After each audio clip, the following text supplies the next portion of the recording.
Muy buenas noches, ¿qué tal? ¿Cómo están? Qué gusto que nos acompañe en una nueva emisión estelar de Noticiero Hechos.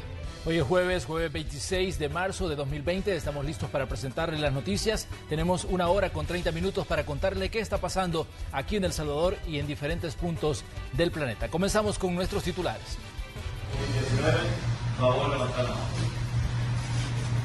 La Asamblea Legislativa autoriza al gobierno para que adquiera deuda por $2.000 millones para hacer frente a la pandemia de coronavirus. Esta noche conversamos con un experto epidemiólogo sobre la evolución de los síntomas del COVID-19 y en qué etapa se encuentra el virus en El Salvador. La fracción legislativa del FMLN plantea una propuesta para que las personas directamente afectadas por el coronavirus puedan retirar hasta el 50% del dinero que han cotizado a las administradoras de fondos de pensiones.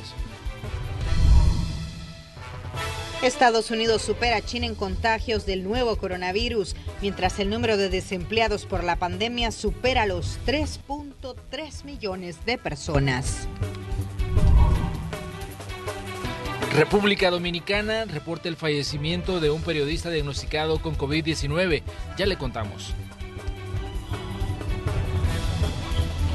Bien, y vamos a comenzar esta entrega de noticias con un enlace hasta la Asamblea Legislativa. Vamos en directo con Tatiana Funes. Ella tiene lo último que ha ocurrido en este órgano de Estado, donde hoy se han tomado importantes decisiones. Recordemos que en la plenaria se tenía previsto hablar del régimen de excepción. El decreto estaba por vencer y además se le ha dado luz verde al gobierno para contraer $2.000 millones en deudas para enfrentar la emergencia generada por el coronavirus. Así es, Tatiana, buenas noches, bienvenida. Cuéntanos. Muy buenas noches. En efecto, este día se han dado importantes aprobaciones en el Congreso. Una de ellas es que se ha suspendido por 90 días la ley de responsabilidad fiscal. ¿Esto para qué? Para darle luz verde al gobierno y que pueda negociar créditos o que pueda poner en venta títulos valores hasta por $2.000 millones. Según lo ha quedado estipulado en este dictamen, el 30% de estos fondos irá orientado a las municipalidades y el 70% para atender la emergencia sanitaria a causa de la pandemia por COVID-19. También en el decreto se ha incluido un fondo de liquidez para las micro y las medianas empresas y además de esto se ha establecido la creación de un comité que estaría organizado por entes públicos y también entes privados. Pero para conocer un poco más de este comité, escuchemos a continuación al diputado Carlos Reyes de la bancada tricolor, quien ha sido, o básicamente quienes propusieron esta creación del comité, y también al ministro de Hacienda. Escuchemos. Al ministro de Hacienda, al ministro de Obras Públicas, el ministro de Economía, el ministro de Turismo y el ministro de Salud. Además, el gobierno también estará nombrando al presidente de este comité, son 6 miembros. Y luego habrán otros 5 miembros que estarán representados la Universidad Centroamericana, la Escuela Superior de Negocios, los micro y pequeños empresarios, la Asociación Nacional de la Empresa Privada, estará también FUSADE. Son los otros 5 que estarán integrando justamente este comité para ayudar, como les repito, y que al mismo tiempo incluso le hemos dejado para que el gobierno tenga la mayoría y pueda agilizar, y lo que queremos es que todo esto haya una vigilancia, que haya transparencia, que se puedan poner de acuerdo y traer esos proyectos aquí a la Asamblea Legislativa, donde por supuesto vamos a analizarlos y se requerirá los 3 partes tener mayoría calificada para poderlos aprobar. Este comité va a tener varias funciones. En primer lugar, elaborar los presupuestos que se le deberá dar, el presupuesto extraordinario o los presupuestos extraordinarios de acuerdo a los fondos que vaya consiguiendo el gobierno y le vaya planteando las necesidades. Justamente va a elaborar ese presupuesto, se lo presenta al Ejecutivo y es el Ejecutivo a través del Ministro de Hacienda que nos trae acá, tal como dice la Constitución. Pero también va a elaborar los programas, los proyectos que sean necesarios para enfrentar esta situación. Va a tener toda la parte estratégica, va a tener todas las recomendaciones que podrá hacerles a los alcaldes para que puedan invertir con los fondos que se le van a proporcionar, va a tener que hacer las auditorías de estos fondos, o sea que tiene una cantidad enorme realmente este comité para que al final, como les repito, esto se maneje con transparencia y que le llegue al final a los salvadoreños.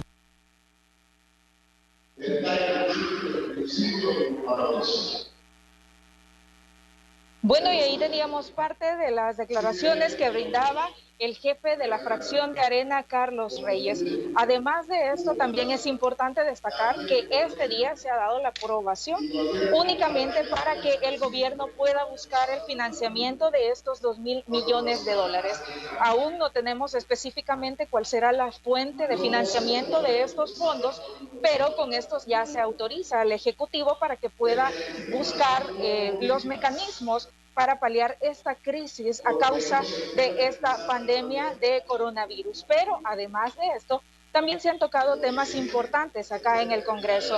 El siguiente que quería compartir con ustedes es que ya tenemos un dictamen favorable para el proyecto de decreto que restringe temporalmente las garantías constitucionales a raíz de la emergencia por COVID-19. Básicamente este dictamen que ya se tiene de la Comisión Política es para que se extienda por 15 días este régimen de excepción, digámoslo así, para la movilidad de los salvadoreños, que se había aprobado únicamente para 15 días y que vencía el próximo 29 de marzo. Y al aprobar este dictamen, que aún no ha ingresado a la agenda, se tendrían 15 días adicionales, es decir, que estaría finalizando este régimen el próximo 13 de abril. Esto es parte de las aprobaciones que tenemos a través de la Asamblea Legislativa, pero también destacar para que se enviaran rápido, de forma más ágil, al Ejecutivo estos dos dictámenes.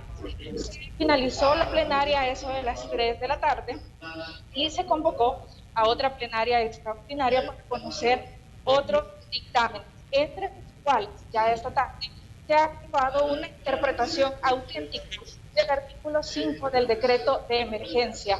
¿Esto para qué?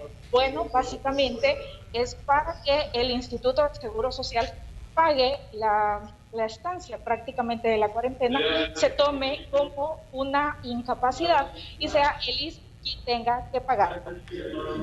Tatiana, el tema del régimen de excepción, ¿fue votado o cómo queda este tema? Porque definitivamente que hay mucha expectativa respecto a si esto se va a prolongar otros 15 días. Ya tú nos decías que ya está el decreto, pero ¿se votó al final? No, Manuel, de hecho solo se tiene un dictamen favorable que ha salido en la Comisión Política y entendemos que en estos momentos acaba de finalizar la plenaria y se va a retomar el trabajo para el día de mañana, es decir, que no hay una aprobación de esta extensión del régimen de excepción por estos próximos 15 días y estaríamos a la espera que se apruebe el día de mañana, porque mañana se van a retomar las labores en la Asamblea Legislativa.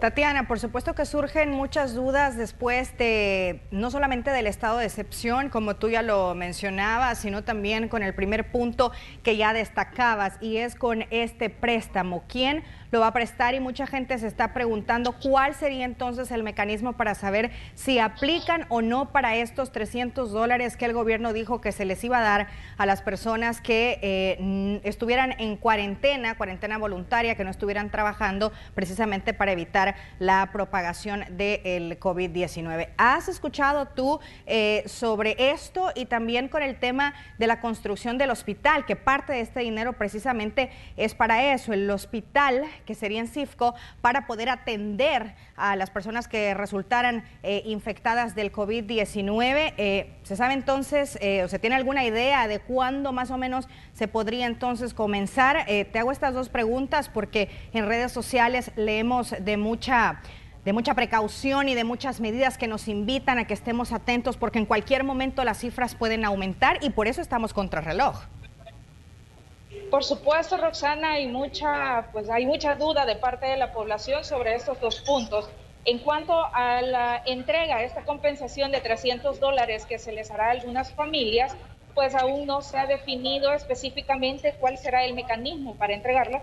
Sí sabemos o tenemos entendido que parte de estos 2.000 millones de dólares irían orientados a este pago de este subsidio prácticamente que va a entregar el gobierno, pero aún no está claro, no se ha especificado cuál será el mecanismo de entrega ni cómo podría ser la población para acercarse a algunas instancias que serían las responsables de entregar este subsidio. En cuanto a la fuente de financiamiento de estos 2.000 millones de dólares, tampoco ha especificado el ministro de Hacienda este día cuánto sería, o cuáles serían las instituciones que darían estos fondos a El Salvador para paliar esta crisis. Y ha especificado que podría hacerse mediante títulos valores o mediante créditos, que pues básicamente podrían hacerse las dos cosas a la misma vez. El punto es que El Salvador logre conseguir hasta 2.000 millones de dólares para financiar prácticamente lo que se estaría necesitando para atender esta crisis o esta emergencia a causa de COVID-19.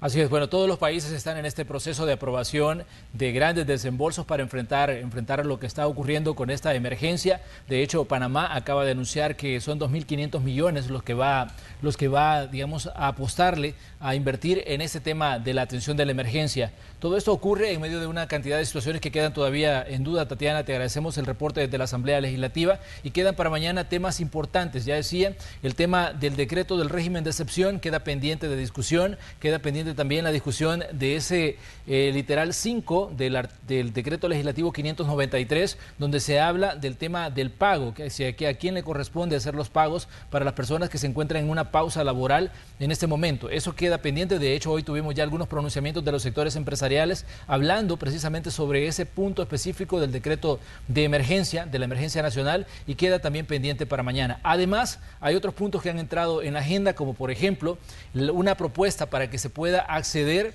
a un porcentaje de los ahorros de pensiones. Este es otro punto también que queda pendiente en la Asamblea Legislativa. Ya decía Tatiana, esto va a continuar el día de mañana. Pero vamos a continuar con más en este recorrido informativo que estamos arrancando en esta noche. En medio de la pandemia por coronavirus, en la Asamblea Legislativa se estudiará pues una propuesta de retirar la mitad, lo que les decía yo, la mitad de los fondos de los cotizantes. ¿Quién propone esto? La fracción legislativa del FMLN. Escuchemos.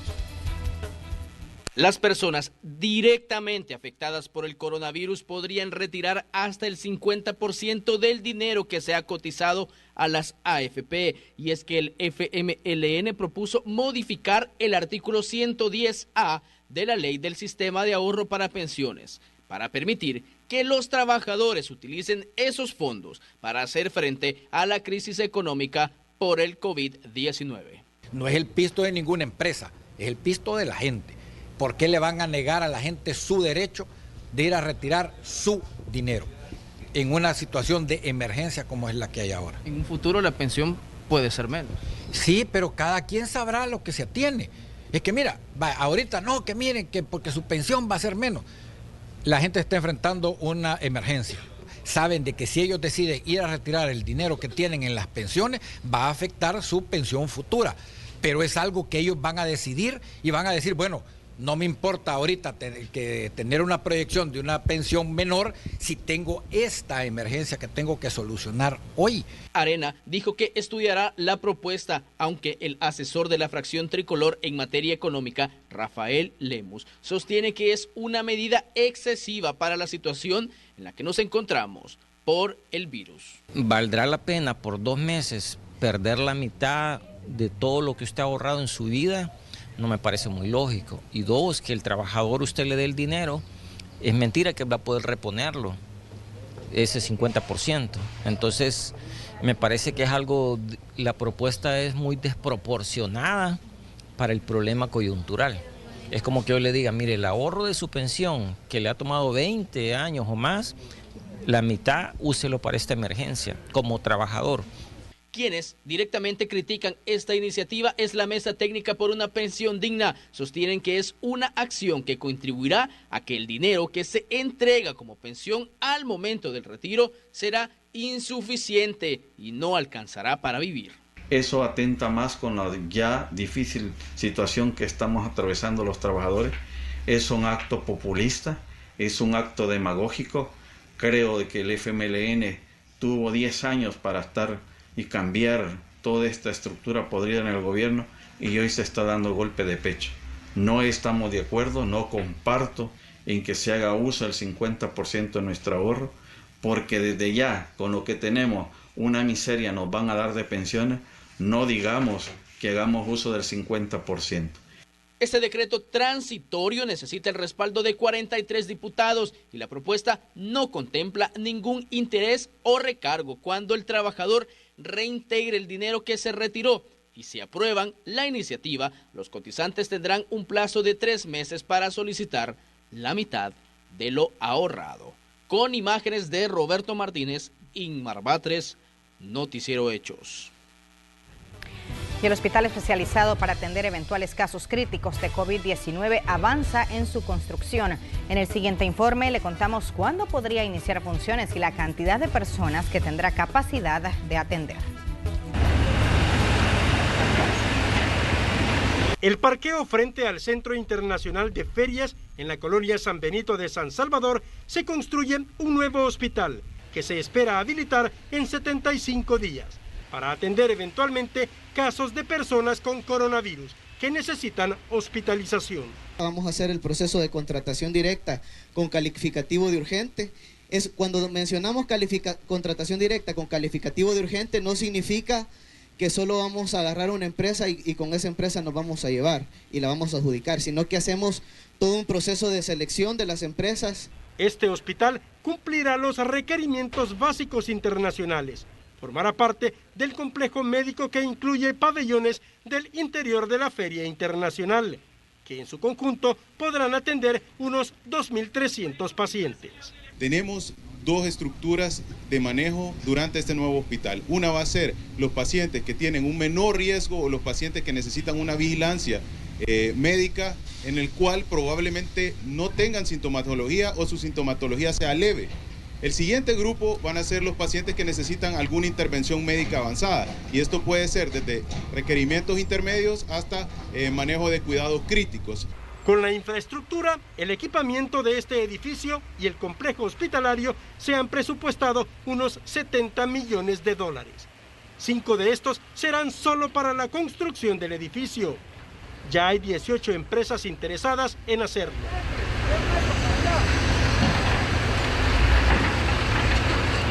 La Corte de Cuentas y delegados de las ICIES estarán en permanente auditoría. Al concluir la crisis, el edificio podrá ser desmontado y trasladado a otro lugar o ser utilizado como parqueo de la feria.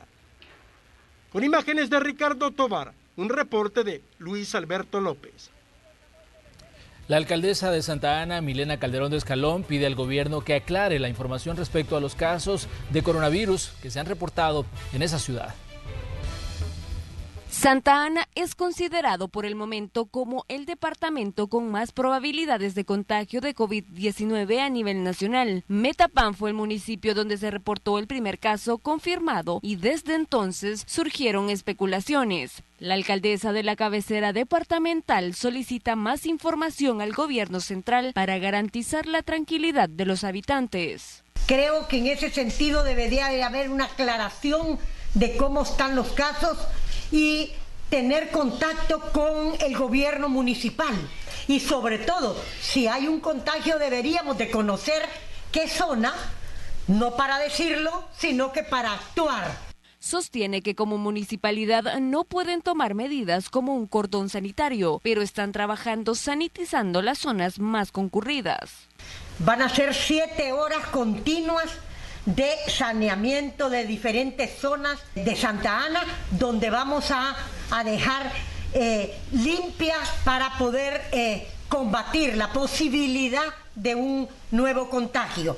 Según los reportes emitidos por el Ejecutivo, Santa Ana es el departamento donde más se ha violado la restricción a la movilidad. Decenas han sido trasladados a centros de contención. Carla Goches, Noticiero Hechos. Es momento de que nos vayamos a comerciales, pero le pedimos a usted que se quede con nosotros con esta emisión de Noticiero Hechos. Tenemos todavía mucho que contar. Así es, ya volvemos.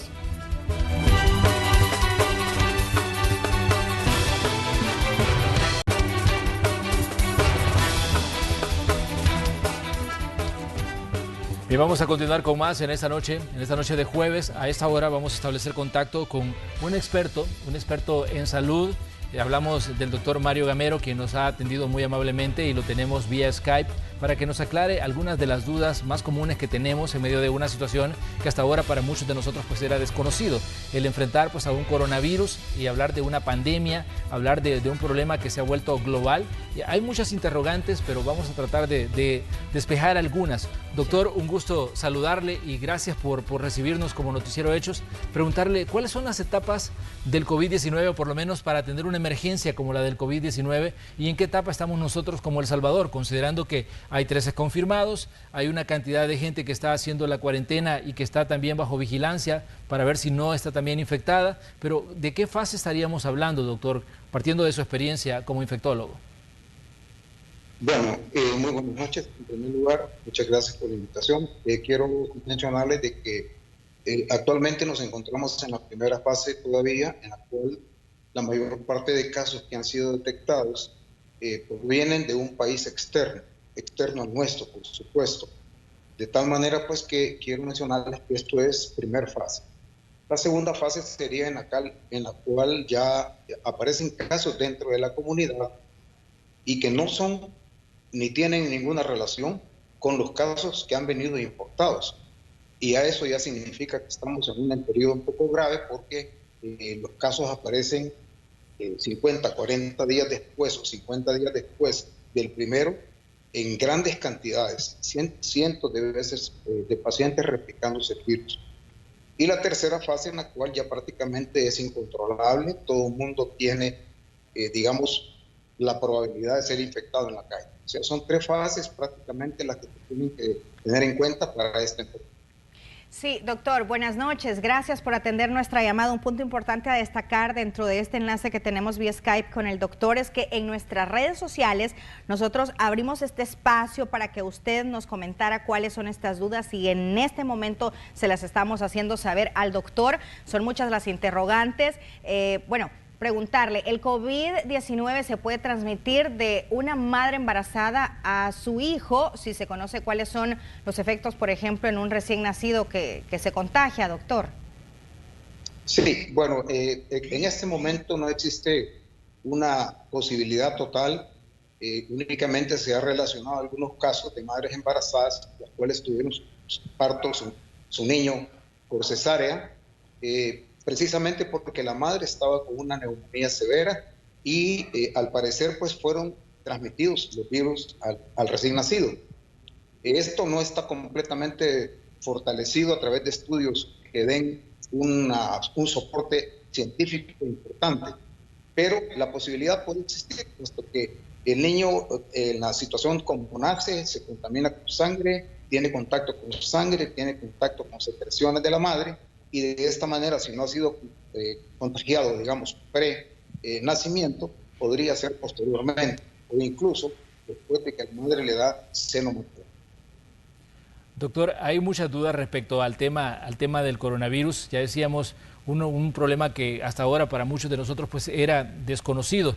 Hay diferentes situaciones que están surgiendo, mucha información que se está diciendo. Por ejemplo, los nuevos síntomas. Algunos expertos en salud hablan de que la mayoría de pacientes presentan ojos rojos, y también el otro síntoma del que hablábamos ayer decía que se da una pérdida del olfato y del gusto. Digamos, ¿por qué a veces cuesta tanto, digamos, conocer cuáles son los síntomas de una enfermedad, doctor? Una enfermedad por ahora que estamos hablando de esto que conocemos como el COVID-19. Sí, bueno, quizás para poner algo en paralelo, pero muy parecido, fue el problema que tuvimos con el Zika, en el cual nada más pensábamos que era un rash, que era fiebre, que era un malestar que íbamos a tener, y hasta ahí se terminaba todo. Pero posteriormente con los estudios han fortalecido el hecho de que el Zika pues, afectó a muchos niños. Ustedes tal vez se habrán dado cuenta la cantidad de niños con hidrocefalia y con alteraciones, malformaciones congénitas, las cuales básicamente son producidas y que fueron posteriormente encontradas debido a este virus. Y por coronavirus, de alguna manera, no podemos nosotros mencionar que pueda haber malformaciones congénitas, pero sí, algunos sintomatologías se ha logrado recabar de algunos casos que han consultado a otorrinolaringólogos famosos, en Alemania, por ejemplo, en Francia igual, y que llegaron a consultar por un problema de que no tenían olfato, no le sentían sabor a la comida, y lógicamente pues esa fue la causa de consulta. Sin embargo, estos otorrinos fueron contaminados o contagiados con el virus. De tal manera pues que en estos momentos se está recabando ya muchos datos en los cuales hay pérdida del olfato, que se llama anosmia, y a la vez, recordémonos que el olfato tiene terminaciones nerviosas muy relacionadas al gusto, a la lengua, a la boca, y también el paciente pierde el gusto por la comida. De tal manera pues que hay una alteración del bulbo olfatorio, el cual repercute también en la falta de un gusto en la comida, lo que le llaman también ageusia en el término médico. De tal manera pues que son sintomatologías nuevas, en otras ocasiones conjuntivitis, y probablemente podríamos encontrar ya a la posteriori, después de un análisis importante de casos, que puede alterar el corazón, dando una miocarditis o una encefalitis a nivel de cerebro, etcétera. O sea, son estudios que están haciendo en este momento como una recolección de datos de diferentes países, los cuales tienen que en determinado momento definir cuáles han sido las consecuencias de una enfermedad, y no solamente la fiebre y los problemas respiratorios, como ya conocemos todos. Doctor, en enero se conoció sobre un repunte en las infecciones respiratorias y también en las neumonías. ¿Podría estar esto relacionado al COVID-19? Bueno, podría estar relacionado, pero no creo, porque si no ya tuviéramos en magnitudes enormes la cantidad de casos en este momento. Yo pensaría que eso fue otro problema viral, tipo influenza, tipo parainfluenza o tipo rinovirus, los cuales afectaron a la población, y que lógicamente tenemos épocas en las cuales aumentan las infecciones respiratorias. Por lo tanto, no creo yo que haya sido el COVID, pero sin embargo déjeme decirle que ya una vez el virus entra en la comunidad, el síntoma o la sintomatología más importante para reconocer esta enfermedad dentro de los establecimientos de salud es una neumonía. Entonces el paciente muchas veces por un catarro no consulta, se automedica en casa, pero cuando ya empieza a sentirse cansado y tiene problemas respiratorios graves, y a eso le aunamos que ha tenido contacto con personas con catarro y ya el virus está dentro de la comunidad o dentro de la población, entonces lógicamente sí podríamos pensar al aparecer varios casos, lógicamente esto es una relación directa con los problemas respiratorios, específicamente con neumonías. Pero por el momento el virus no está desaminado dentro de la población. Al estar retenido en zonas de aislamiento y en zonas de cuarentena, según lo que nosotros hemos visto a través de los medios. Doctor, tengo dos preguntas importantes y mucha gente tiene dudas sobre esto. ¿Por qué es tan importante el aislamiento para enfrentar una enfermedad como esta? Porque de pronto mucha gente como que le incomoda, mucha gente trata de escaparse de las cuarentenas y busca alguna vía para salir de su casa, a pesar de que se está advirtiendo de que el aislamiento es la única forma de frenar pues, un virus como este. Y la otra es, si compro alimentos que han sido tocados en determinado momento por alguien enfermo, los llevo a mi casa y los meto al refrigerador, ¿puede estar el virus ahí?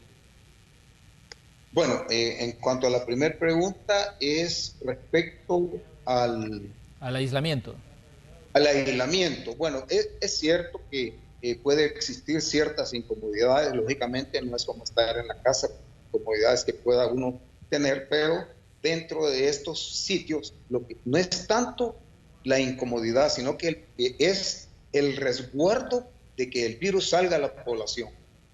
Entonces, la comunidad que está dentro de esos sitios, dentro del aislamiento, tanto como cuarentena, debe de saber que ellos prácticamente en ese momento son el destino de una salud de un país. Porque lógicamente si estas personas que entran por puntos ciegos o escapan de lugares sabiendo que tienen enfermedad y se van a la población, de alguna manera tienen responsabilidad de la diseminación de la enfermedad a nivel nacional, de la salud de todos nuestros compatriotas aquí en este país. De tal manera pues que es cierto, hay incomodidades, hay dificultades dentro de esos sitios, pero a la vez están haciéndole un tremendo y enorme favor a la población. Que hay incomodidades, por supuesto, que no es como estar en casa. Por la otra pregunta que me mencionaba sobre lo de los coronavirus, en cuanto a las personas que compran y que van y llevan sus alimentos a los refrigeradores, déjenme decirle que en una refrigeración normal el virus puede durar entre 3 y 4 horas. Pero a algunos coronavirus que ya conocíamos anteriormente, porque esto es una derivación de una parte de los coronavirus, han resistido hasta temperaturas de menos 20 grados centígrados por bastante tiempo. ¿Ya? Lo que pasó con el SARS, por ejemplo, y con el MERS, duraban entre 3 y 4 horas dentro de un refrigerador. Pero déjeme advertirle que más me preocupa el manejo de los billetes, o sea, la moneda que todos los días nosotros tenemos que manejar en la permanencia en billetes y en monedas prácticamente entre 3 y 4 días. Entonces usted está llevando su dinero a la bolsa, está introduciendo su dinero a la cartera, está llevando eso a su casa, está llevando el virus a su casa en el momento de que haya una diseminación bastante explosiva, digamos, dentro de la población, y ojalá no pase eso, pero esas situaciones pueden darse. Entonces hay que tener cuidado. El vidrio, el plástico, el papel, la madera, pueden durar hasta 3 o 4 días el virus dentro de estas superficies. Por lo tanto, es recomendación importantísima lavar bien los alimentos, hervir bien los alimentos, calentarlos, limpiar las superficies, limpiar el teléfono celular, que es una fuente de contagio, y todos los aparatos de tecnología que nosotros conocemos, puesto que estos son los que llevan y introducen los virus a las casas. Así es que hay que tener alarma y hay que tener conocimiento también de estos puntos que son muy, muy importantes. Sí, doctor, ya es momento de finalizar, pero no quiero desaprovechar el espacio para hacerle una última interrogante que la hemos visto en cientos de comentarios a través de las redes sociales. Estamos en época, como usted ya lo decía, de enfermedades respiratorias. ¿Cómo podemos encontrar la diferencia o cuál puede ser esa señal de alarma para que nosotros busquemos ayuda a través de los espacios que han habilitado las autoridades? Se lo pregunto porque la OMS muestra algunos de los síntomas del COVID, pero a medida que se han ido conociendo de casos fuera de Wuhan, de China, hablando ya de España, de Italia o incluso de países ya de nuestra región de América, ya son otros síntomas, ya se incluye el estornudo, ya se incluye también la secreción de la nariz, además de los ya mencionados, la tos, la fiebre, el dolor de cabeza. Bueno, déjeme decirle pues que el denominador común es un cuadro catarral común y corriente. En algunos países han mencionado que no hay mucha secreción nasal, sino que únicamente es la fiebre, el malestar en la garganta, dolor para tragar alimentos y además de eso un dolor tremendo de huesos y de articulaciones, así como de los músculos. Esto es llamativo y sumamente importante para que la persona tenga mucho cuidado al sentir esta sintomatología. Y en 5 o 6 días posteriores a estar con esta sintomatología puede comenzar a presentar dificultad para respirar. Cuando ya esto sucede y si a esto le agregamos de que ha tenido contacto con alguien enfermo o que alguien que tiene como antecedente haber salido del país, de alguna manera esto puede relacionarse y el médico o el clínico puede orientarse a que el paciente esté adoleciendo de esta enfermedad o pudiera tener esta enfermedad. Y la otra presentación que es clásica en los hospitales es la presentación de neumonías. El paciente llega a un hospital con una neumonía, porque recuerden también que cuando con un cuadro catarral la gente no consulta, no le hace mucho caso, se toma líquidos, toma limonadas y ahí se termina todo. Pero cuando ya comienza con la dificultad respiratoria, es que eso le llama alarma, le da miedo y va a las unidades o a los centros de salud. De tal manera pues que debemos de estar como médicos alertas ante la presencia de neumonías que radiológicamente no coinciden con un proceso viral común y corriente y sobre todo el ataque a ancianos, el ataque a personas inmunosuprimidas, el ataque a personas diabéticas o embarazadas o pacientes que han tenido sobrepeso, que tienen sobrepeso. Estos son personas que tienen alto riesgo de padecer. Doctor, le agradecemos que nos haya atendido esta noche a Noticiero Hechos para aclararnos dudas respecto a, digamos, las dudas más comunes que tienen los ciudadanos. Gracias, doctor, por darnos sus conocimientos esta noche aquí a través de esta emisión de noticias. Gracias por el espacio. Muchas gracias. Gracias.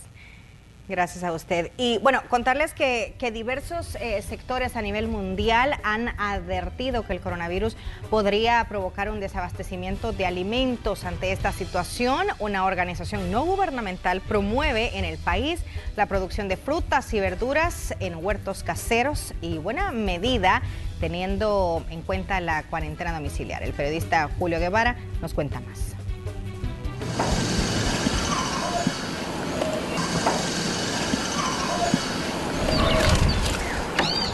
Su nombre es Flor Pacheco y la encontramos aprovechando la cuarentena domiciliar en la terraza de su vivienda. El coronavirus la tiene en zozobra, no sabe qué pasará en los próximos días, por eso se está dedicando a producir hortalizas. Ella teme que haya desabastecimiento de alimentos y quiere prepararse. Yo en lugar de ir a comprar al supermercado o por decir en la entrada donde hay así como verduras, cilantro, por ponerle un ejemplo, rábanos, yo pues solamente subo a mi huertito y yo los puedo recortar, ¿no? Esta es la ciudad capital, San Salvador desde lo alto.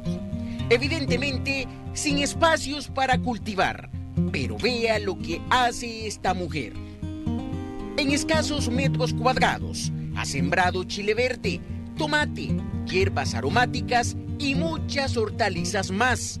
Todo gracias a un proyecto que ejecuta la Fundación para el Desarrollo Socioeconómico y Restauración Ambiental, Fundesiram. Al final, ojalá que primero Dios todo esto sirva para reflexionar que no es solo el dinero el que resuelve todo, sino que tenemos que poner cada uno en nuestra parte para vivir en comunidad. Nadie esperaba una pandemia, pero llegó. Escenario poco alentador. El alimento de familias residentes en zonas rurales y urbanas podría estar en peligro por una crisis que tocaría la cadena productiva en general. No se sabe qué pasará, dice Antonio Guzmán, un señor de 76 años que meses atrás comenzó a cultivar en su casa, sin imaginar lo importante que sería en este tiempo de emergencia. Nos llena de satisfacción que aprovechamos algunos frutos a pesar del pequeño espacio que tenemos. ¿Y cuál es la clave del éxito para obtener tremendas cosechas? Escúchelo bien. Todo radica en apostarle a lo orgánico. La idea es obtener cosechas saludables. Nadie está ocupando insumos químicos y los resultados son positivos. Si disponemos de un espacio de tierra, de producir lo que nos comemos, principalmente eso sería un gran aporte a este país ante estas crisis, porque una vez se cierren las fronteras posiblemente vamos a depender de otra cosa, ¿no? Lo aseguramos produciéndolo nosotros. El proyecto es en varios departamentos. Fomentar los huertos urbanos e incluso comunitarios es la misión en este momento y se va por buen camino. En estas actividades se puede invertir el tiempo que ahora tienen las familias por la cuarentena domiciliar, señalan los técnicos de la iniciativa. Y vaya que tienen razón. Con imágenes de Eric Alfaro, Julio Guevara, Noticiero Hechos.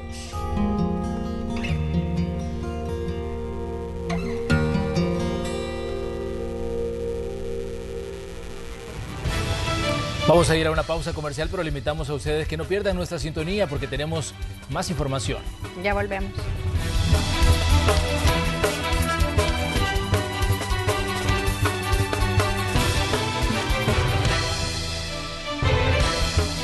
Ni los perros ni los gatos transmiten el COVID. Ni los perros ni los gatos. No hay nada, dice la Organización Mundial de la Salud, que indique que así sea, ¿ok?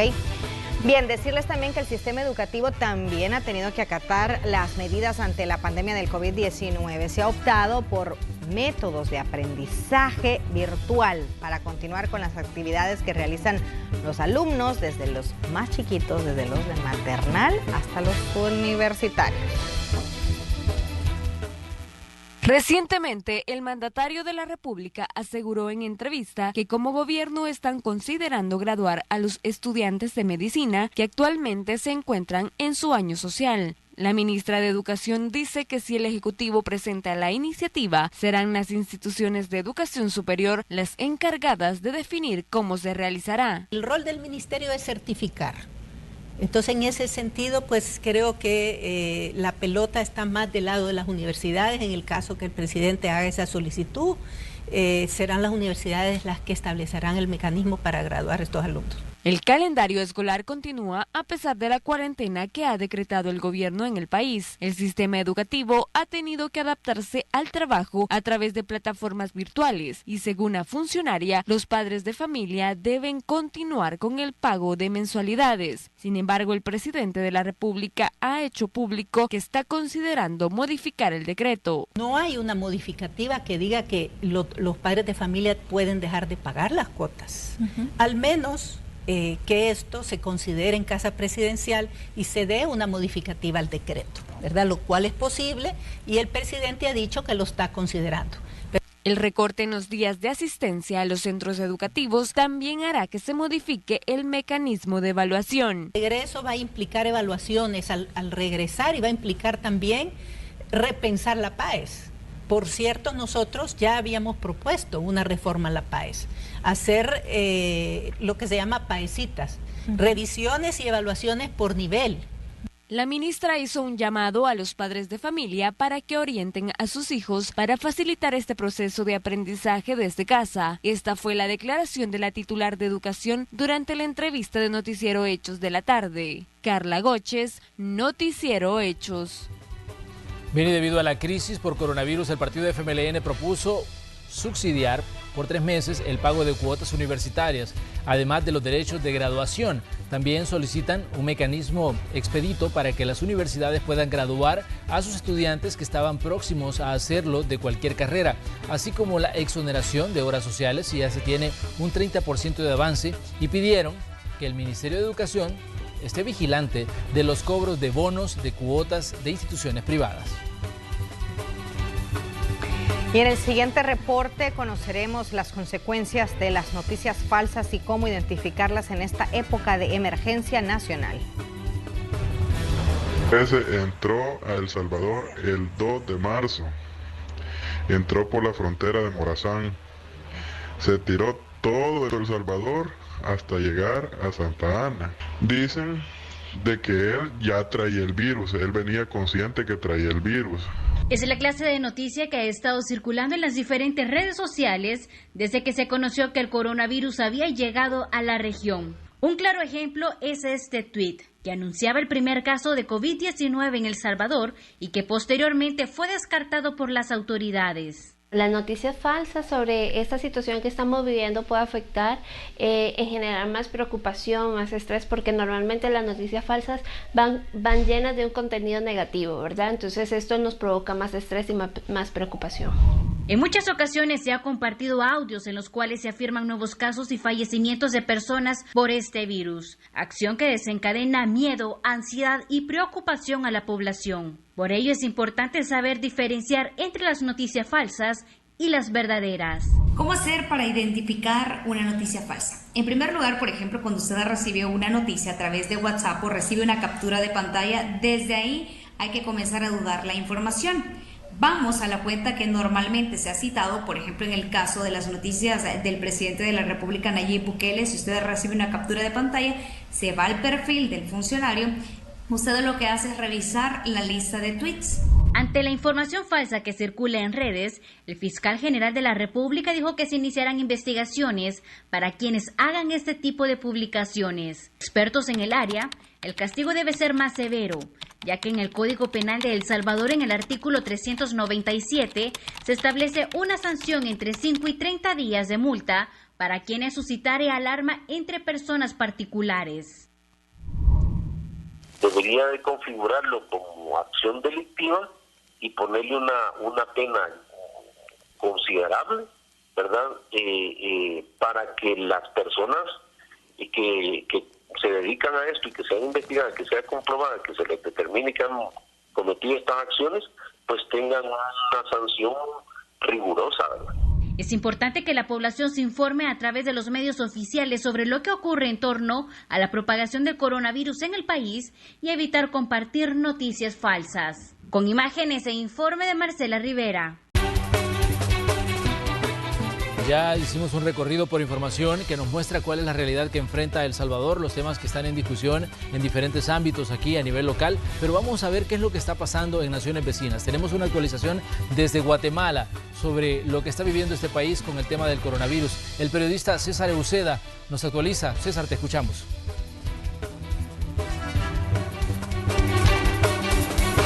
El presidente Alejandro Yamatei visitó este día el Parque de la Industria para recibir una donación valorada en 7 millones de quetzales. Ese equipo médico que será ubicado en este hospital temporal para atender a pacientes de COVID-19. Allí mismo el presidente de la República indicó a los medios que ya son 25 los casos confirmados de COVID-19, pero también aseguró que ya son 5 las personas que se han recuperado. Indicó que este caso corresponde a un hombre de 40 años que ya estaba en cuarentena domiciliar, pero que no presentaba síntomas. Sin embargo, la situación cambió este día y es por eso que fue trasladado hacia el hospital de Villanueva, en donde se están atendiendo actualmente a los pacientes con COVID-19. También ya en horas de la noche, en cadena nacional, el presidente de la República se dirigió hacia la población, indicando cómo serán distribuidos los fondos que surgieron a través de la aprobación de esta ley de emergencia a través del decreto 12-2020. Luego de dar explicación de cómo serán utilizados los fondos, también hizo un llamado a la unidad nacional, asegurando que hay legisladores de la oposición que están tratando a través de diferentes acciones, incluso ante la Corte de Constitucionalidad, frenar las acciones que está realizando el gobierno, no solo para contrarrestar el virus, sino también la crisis que este está dejando. Soy Jacqueline López desde Guatemala para la RNA. Jacqueline López desde Guatemala actualizándonos sobre la cantidad de casos que se reportan en el vecino país. Y de Guatemala trasladamos nuestra señal hasta Honduras, porque ahí, además de nuevos casos, se reporta también de una persona fallecida. Así que vamos a saludar a nuestro colega César Euseda, periodista de la RNA. Adelante, buenas noches.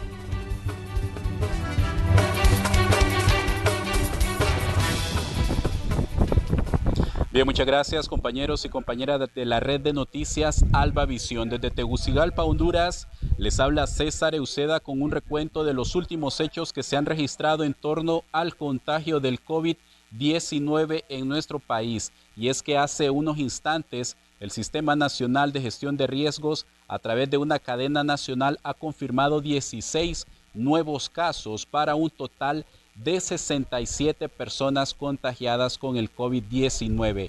A esto, una persona desafortunadamente ha perdido la vida en su lucha en contra de esta enfermedad, de este virus, en donde este hecho se registró en la costa norte del país, específicamente en Villanueva Cortés. Luego de su fallecimiento, las autoridades de salud, así como el ejército y la policía, se dedicaron a trasladar los restos fuertemente custodiados, pero también sellados herméticamente hacia acá, hacia la ciudad capital. Esto es la información que tenemos hasta el momento, cuando se confirma 67 casos de personas contagiadas con COVID-19 más una persona fallecida. La primera hasta el momento aquí en el territorio nacional. Nosotros continuamos con ustedes, trataremos de llevarle más información sobre cómo evoluciona el COVID-19 en nuestra Honduras. Desde Tegucigalpa, Honduras, quien les informa, César Euseda. Regresamos a los estudios de la red de noticias Alba Visión. Bien, ya estuvimos en Guatemala, ya estuvimos también en Honduras, ahora vamos a República Dominicana para conocer qué es lo que está ocurriendo. Vamos con este enlace que tenemos preparado para ustedes.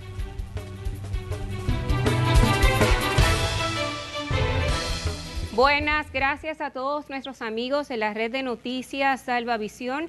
Fanny Luna les saluda desde AN7 República Dominicana. La situación en nuestro país sigue en aumento. En el día de hoy solo se han reportado 96 casos para un total hasta la fecha de 488 personas contagiadas con el coronavirus o COVID-19, según informaciones del Ministerio de Salud Pública. Además, las autoridades dominicanas están tomando medidas drásticas en el día de hoy. De los casos confirmados, el 57% corresponden a hombres y 43% a mujeres, con edades que van desde los 2 hasta los 90 años.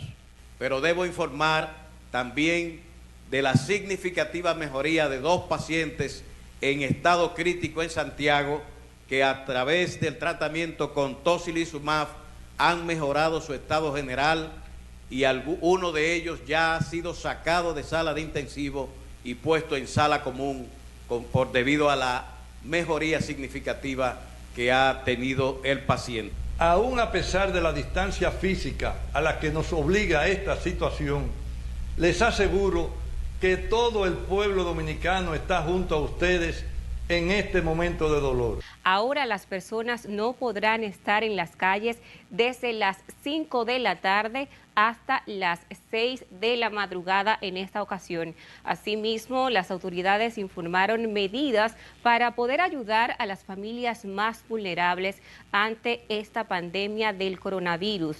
República Dominicana hasta el momento ha presentado 488 casos como positivos. Es toda la información desde AN7 Noticias República Dominicana. Les saluda Fanny Luna. Bien, gracias por el reporte desde República Dominicana. Ya vimos qué está ocurriendo en estos países donde ya se ha roto el tema de los casos importados, se ha pasado ya a los contagios comunitarios. Por eso veíamos reportes que decían se han presentado 96 casos, el número de casos ha crecido también en otras naciones de la región centroamericana, porque ya se ha pasado a esto, a lo que se conoce como el contagio comunitario, y lo que nos explicaba el infectólogo, que a partir de ahí el número de casos sube de forma vertiginosa. Así es, así que es muy importante acatar las recomendaciones de las autoridades precisamente para evitar que la realidad de El Salvador se convierta en la que hemos visto en las notas anteriores. Estados Unidos se convirtió desde hoy en un nuevo epicentro de la pandemia global de coronavirus. Según los datos de contadores mundiales de casos de COVID-19, Estados Unidos se ha convertido en el país con más casos en el mundo y pasó a China, donde se inició la pandemia en el mes de diciembre. Varios hospitales de la ciudad de Nueva York se declaran abrumados por los crecientes casos de COVID-19 y un 40% de la población del país está bajo cuarentena pese a todo.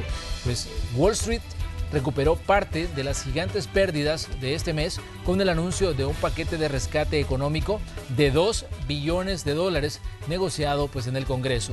Más de 100 personas murieron por el coronavirus en las últimas 24 horas en la ciudad de Nueva York, donde una larga fila de personas, la mayoría con máscaras y ubicadas a 2 metros de distancia una de otra, aguardaba fuera del hospital Elmhurst en Queens, bajo guardia policial, para someterse al test que puede determinar si están infectados o no con el coronavirus. Y ahí precisamente tenemos el mapa para actualizar las cifras. Estamos hablando que ya este jueves se superó la barrera de los 500,000 infectados en el mundo. Ahora ya son 531,860, la mayor cantidad de infectados, como ya lo escuchábamos en voz de Manuel, que nos compartía ese reporte. Es los Estados Unidos, la nación que más casos reporta en el mundo, seguida de China, a donde inició esta pandemia, específicamente en Wuhan, para luego ser seguida por Italia, España, Alemania, Francia, Irán y el Reino Unido. Ese número, lo rojo, lo que usted ve ahí en pantalla, es precisamente la cantidad de personas, de los casos que ya se han confirmado de COVID-19. Vamos a seguir hablando para contarles que Estados Unidos, seguir hablando de noticias internacionales, para contarles que Estados Unidos anunció hoy la acusación contra el presidente de Venezuela, Nicolás Maduro, por, escuche usted, narcoterrorismo, y ofreció una recompensa de hasta $15 millones por información que lleve a su arresto. Activo. En este decreto, Estados Unidos inculpó el jueves al presidente venezolano Nicolás Maduro por narcoterrorismo. Ofreció además hasta $15 millones por información que permita el arresto del mandatario. El Departamento de Justicia también develó cargos contra el número 2 del oficialismo venezolano, Diosdado Cabello, el vicepresidente encargado de Economía, Tarek El Aizami, el ministro de Defensa, Vladimir Padrino, y el presidente del Tribunal Supremo de Justicia, Michael Moreno. Acusó además a 2 militares venezolanos retirados y a 2 líderes de la antigua guerrilla comunista de las Fuerzas Armadas Revolucionarias de Colombia, Iván Márquez y Jesús Santrich. La Fiscalía afirma que Maduro y su entorno conspiraron durante más de 20 años con las FARC para el tráfico de drogas a Estados Unidos. El gobierno de Donald Trump, al igual que otros casi 60 países, desconoce a Maduro como presidente y presiona por su salida del poder con una batería de sanciones económicas. Pero Maduro conserva el respaldo de China, Rusia y Cuba. Debe garantizarse los servicios de telecomunicaciones. Nos queda tiempo solo para despedirnos, Roxana. Sí. Les agradecemos que nos hayan sintonizado un día más. Mañana estaremos aquí nuevamente. Así es, hasta mañana.